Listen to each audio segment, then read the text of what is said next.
So, our first question, sir, can you tell us about your work right now? Or Well, um, I'm Iman Montalban, taga mm-mm, Bukidnon ko. Dito ko mm-mm. naanak. Sa Cagayan de Oro ko nag-high school, ug sa Manila ko nag-college, and then I moved to America in my early 20s. I mean, I'm only 34, but in my early 20s was 10 years ago to become a photographer, which is exactly what I'm doing now. Og ga-focus ko especially on portraits sa celebrity o magazine o Mm. advertising. Um, and yeah, that's technically what I do.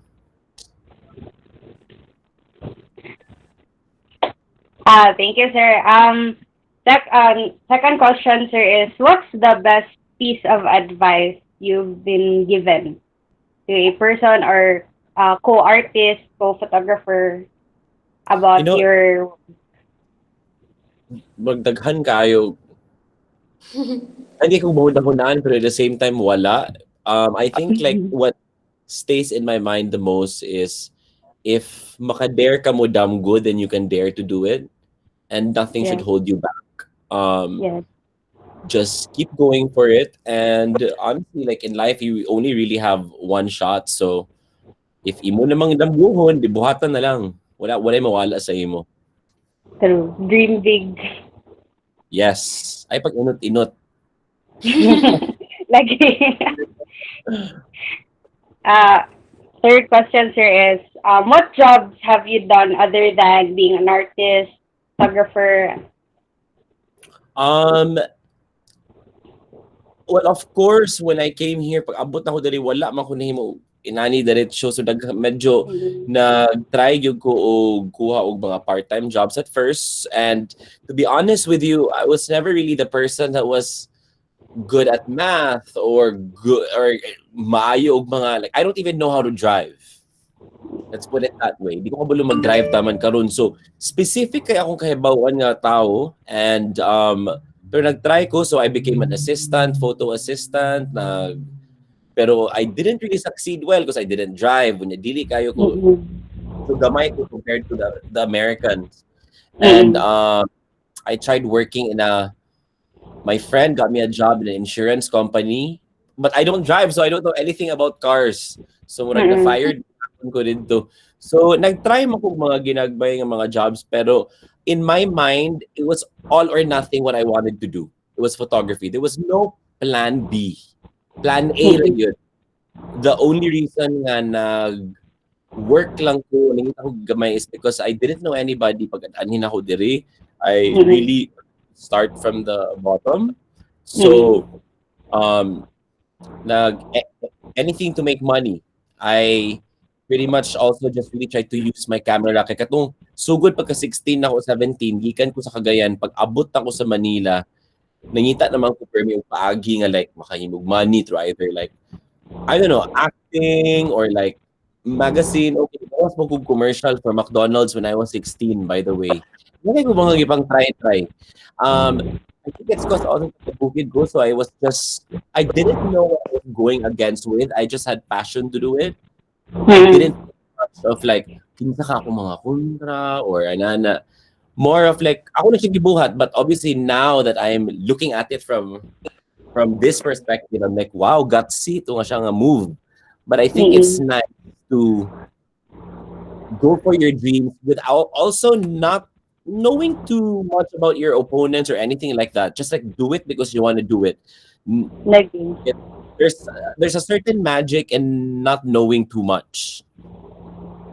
Being spontaneous lang lagar, sir. Oh, inanay akong style medyo. Pero I graduated college in Manila with production design for film and theater. Pero wala kay nako nagamit ako ang diploma in a way because pag abot ako sa Amerika, lahi kaayo ang sistema. Mm-mm. Apply na ko mga jobs. The reason nga na wala kay ko jobs nga daghan before photography is wala magid ko na hire because they Mm-mm. couldn't believe na sa Pinas wala ko nakatrabaho since I was young. They were shocked. They were like, wait, you graduated college without having to work in a coffee shop, without being a waiter, Mm-mm. without And a proud ko at first. Ano ko, yes. In the Philippines, dili kami go work till after college, kayo, most of us. Yes. And I didn't know that that was what was holding me back from being hireable. So I really needed to make photography work because 23 naman ko pag-anhin ako diri, then abi na ako nga, makuha lang kong job, easy na mga Starbucks.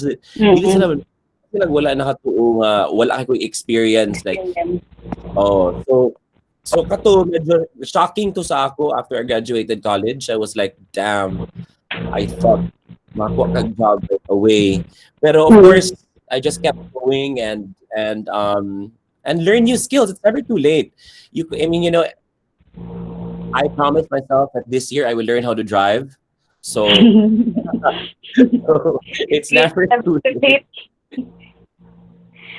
Pero sa imong work karon sir na kay kaila nga Filipino, Japan or wala Sa akin, kay?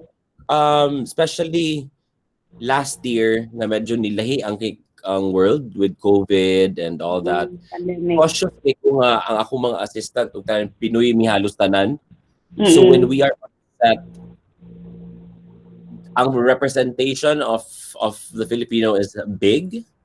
So I'm proud to say that most of my photo assistants and people I work with under me are Filipino. And then in America, there's so many Filipinos also that are makeup artists and models and actors and actresses that not a lot of us know about back home that are really doing well. So it's nice to know that. Lagi.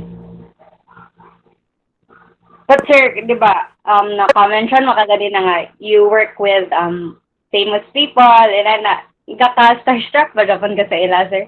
While working with them? Yes and no. Pag naan ako sa work, dili ko starstruck because I have to talk to them and I have to tell them like, do this, do that. But after work, mahuman siya, starstruck ko when I think about it. Obviously, some people I work with, I only saw on TV.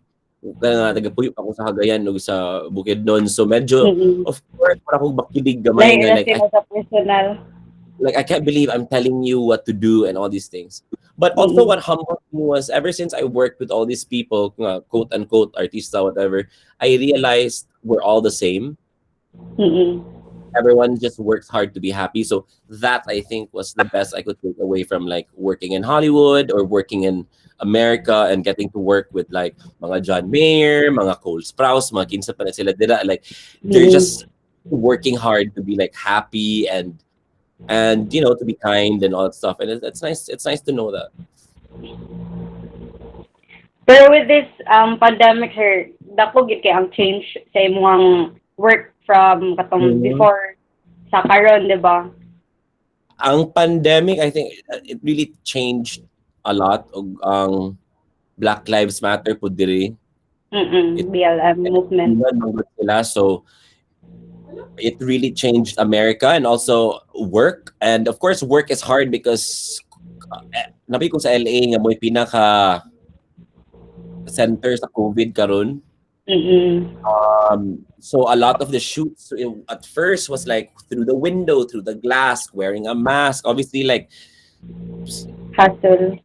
COVID test every time. Like among mga ilong mo kapilay na makuan. Like dili mo ka pwede mo shoot og mga artista inana if or else mga batay silang tanan. Lagi. So medyo lisod. It's really been hard, but also that was a time for me to think about my career and the choices I've made. Bata pa man ko sa akong career pero nakahunahon ako like if dili nimo survive sa pandemic, shit, like sorry. Okay, sir. Okay. I meant to say like, wow, if I had to change career now, what can I do? Nga di gani ko kabalo mo drive, di gani ko kabalo mo inana. So I am glad and I'm proud to say that during COVID, ang akong photography ni prosper actually. And kato pong Black Lives and BLM movement, it gave a lot of light sa mga POC, sa like di lang sa Black, sa mga Asian food. So a lot of work we started getting because obviously medyo na pressure ang mga puti, di ba? So Kaayo. so it's been promising. I mean, we're still in COVID, but you know, I mean, there's still work, and I'm still pretty much excited. Like it didn't kill my dream or anything like that. Like I'm still very excited to see where the world goes, and it's much better now because ang COVID also mas na-conscious all of us with who we work for, who we shoot for, kanang artista, kanang company, ga-support ba na sila og mga sa una man good kay we would just do it. Basta naibayan, go. Karon murag medyo nanay dako nga platforms actually if na kay followers Lagi. things like medyo Influential ka sa ano. conscious ka gamay of where you lend your voice and your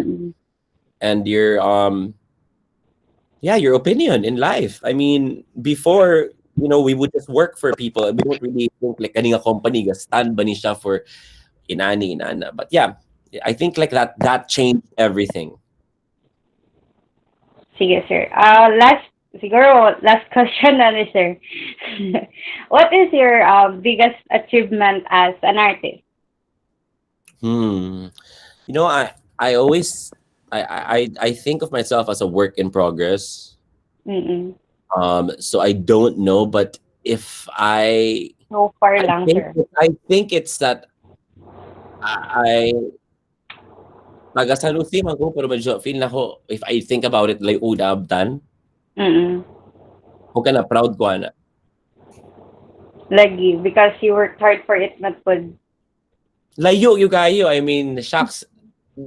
If ako huna itong bata pa ko karon, and it's possible. It doesn't matter where you're from.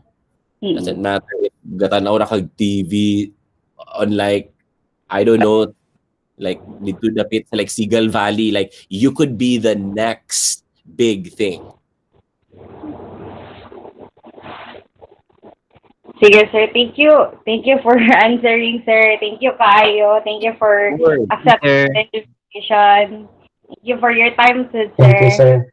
Good luck sa Thank you so much, sir. Thank Thank you, sir. Thank you so much, sir. Thank you. Thank you, everyone. Thank you, Kayo, sir. Thank you, sir.